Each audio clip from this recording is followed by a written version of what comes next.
तो छूट की सोई तो मला चिंता करना नहीं है। अब ओकर ऐप फिर खोलबो और ऐसे जे हमार बेटी बन के फिर एक बाद में शादी हुई से या कोनो के नाम छूट गई से तो मन के नाम ला। साथियों, छत्तीसगढ़ प्रदेश की जो कैबिनेट मंत्री है उन्होंने छत्तीसगढ़ में किसानों के हित के लिए कुछ बड़े फैसले लिए हैं जो धान खरीदी से संबंधित है। आपको इसे जानना बहुत जरूरी है। चलिए आपको एक एक करके सभी उन महत्वपूर्ण फैसलों से अवगत कराते हैं कि कौन कौन से वो महत्वपूर्ण फैसले हैं जो किसानों के हित में हैं और क्यों आपको जानना जरूरी है। तो साथियों, मैं आपको बताना चाहूँगा, छत्तीसगढ़ प्रदेश में किसानों से खरीफ विपणन वर्ष 2025-26 में समर्थन मूल्य पर धान खरीदी की जाने वाली है। जो इस वर्ष छत्तीसगढ़ प्रदेश में 25 लाख से भी अधिक किसानों ने यहाँ पर पंजीयन किया है और उन्हें जो है 3100 रुपये प्रति क्विंटल की दर से धान खरीदी की जाएगी और इसकी जो शुरुआत है वो 15 नवंबर से होगा। साथ ही मैं आपको बताना चाहूँगा कि इस वर्ष जो है किसानों को मात्र एक हफ्ते के अंदर उन्हें जो है उनकी धान की राशि खाते में प्राप्त हो जाएगा और किसान जो है ऑनलाइन टोकन भी काट सकते हैं। इसके लिए आपको प्ले स्टोर पर एक एप्लीकेशन मिल जाएगा। एप्लीकेशन का नाम टोकन तुहर हाथ इस एप्लीकेशन का नाम है और यहाँ पर जो धान खरीदी है वो 15 नवंबर से शुरू होकर 31 जनवरी तक चलने वाला है।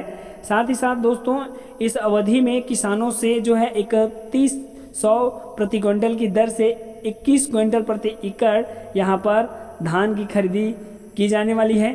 तो एक एकड़ जिनके पास ज़मीन है वो 21 क्विंटल एक एकड़ के पीछे 31 रुपये प्रति क्विंटल की दर से यहाँ पर धान बेच सकते हैं। और भी महत्वपूर्ण फैसले हैं जो मैं आपको बताता हूँ। यहाँ पर इस वर्ष जो है धान को बहुत ही पारदर्शिता के साथ खरीदे जाएंगे और किसानों से जो है किसी भी प्रकार का धोखाधड़ी ना हो, इसके लिए KYC के माध्यम से यहाँ पर जो है धान की खरीदी इस वर्ष की जाएगी। इसके लिए यहाँ पर सरकार ने, कृषि मंत्रालय ने एग्री स्टेक पोर्टल लॉन्च किया है जहाँ पर सभी किसानों को पंजीयन करना अनिवार्य है और इसकी जो अंतिम तारीख है वो 31 अक्टूबर 2025 निर्धारित किया गया है। इस अवधि से पहले आपको एग्री स्टेक पोर्टल पर आपको यहाँ पर पंजीयन कराना है और अपना यहाँ पर जो है किसान पंजीयन को अनिवार्य रूप से यहाँ पर करानी है। इसी तरह से दोस्तों, मैं आपको बताना चाहूँगा कि छत्तीसगढ़ प्रदेश में 25 लाख से भी अधिक किसानों का यहाँ पर सर्वे हुआ है और इन किसानों से यहाँ पर धान की खरीदी की जाना है।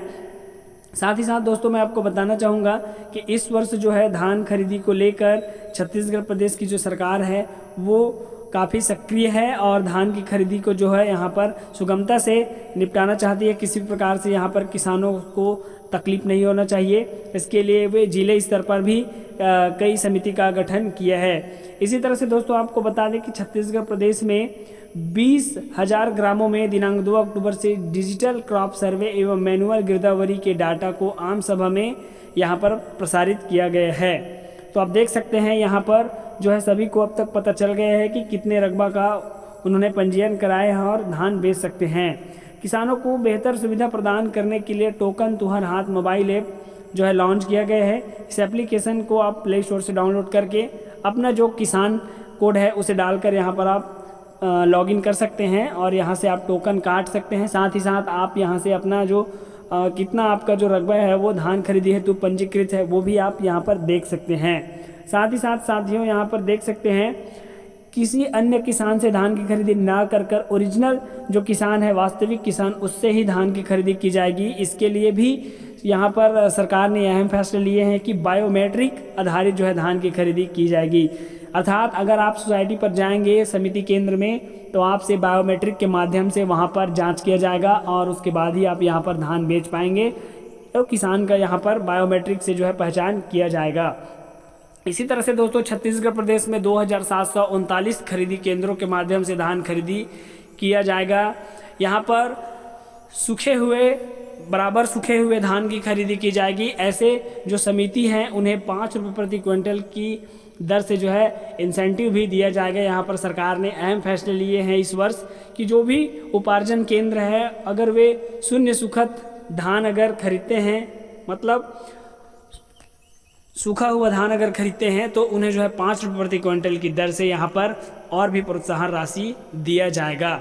इसी तरह से दोस्तों, छत्तीसगढ़ प्रदेश में एक और महत्वपूर्ण फैसला जो सरकार ने किसानों के हित में लिया है वो बहुत ज़रूरी है जिसे आपको जानना, वो है धान के यहाँ पर जो व्यवस्था है उसे प्रशासनिक रूप से मजबूत किया जाएगा और सोसाइटी में इसका प्रमुख रूप से रख रखाव किया जाएगा। इसके लिए भी सरकार ने जो है बोरा का जो व्यवस्था है उसके ऊपर भी यहाँ पर फैसला लिया है, पर्याप्त व्यवस्था करने के यहाँ पर निर्देश दिए हैं ताकि किसानों को किसी भी प्रकार की समस्या ना हो और धान वे आसानी से बेच सके, उन्हें बोरा के लिए इधर उधर भटकने की ज़रूरत ना हो। इसके लिए कलेक्टर को उन्होंने साफ निर्देशित किया है कि यहाँ पर जूट बारदाने की व्यवस्था पर्याप्त मात्रा में की जानी चाहिए।